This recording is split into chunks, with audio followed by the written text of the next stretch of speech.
there's a sign that we supposed to put outside the door or outside the hallway, we will do it first. Also, we will close the curtain and also the door.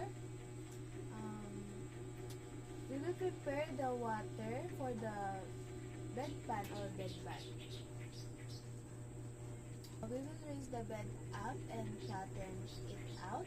We assume that we raise it. Now we assume that we remove the blanket, the gown, and also the sheets that we use in our patient. Next, if there's any grains or tube, we remove it, and also the IV and also the catheter.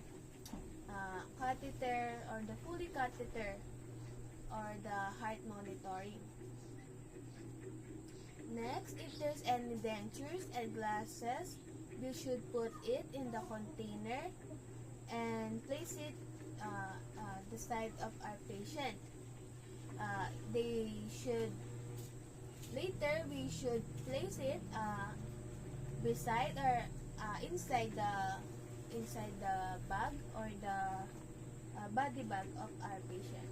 We give our patient or client a bed bath like we used to give them when they still alive.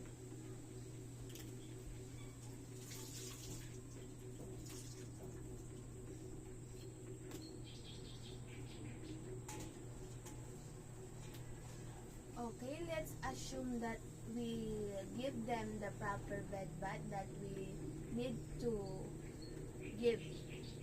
In some faculties, they require to put a fresh gown or patient gown, and while others they want to be placed in the body bag naked. Now, let's assume this is a name tag.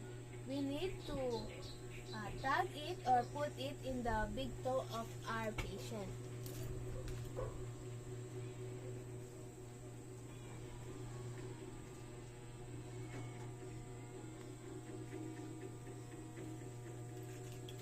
Okay, let's assume again that we unfold and zip the body bag. Also, we then roll up the half of the body bag long ways, and then hold up the body bag long ways. Since I don't have any kasama, let's assume that one of my kasama or fellow nurses turn the patient on the side. The other carry, and then we assume that the other caregiver lifted the old linens or the old sheets and put the new sheets and the new linens. Now we will tuck the sheet under our patient as far as possible. Roll the body bag underneath our patient. Make sure the bag is placed in such a way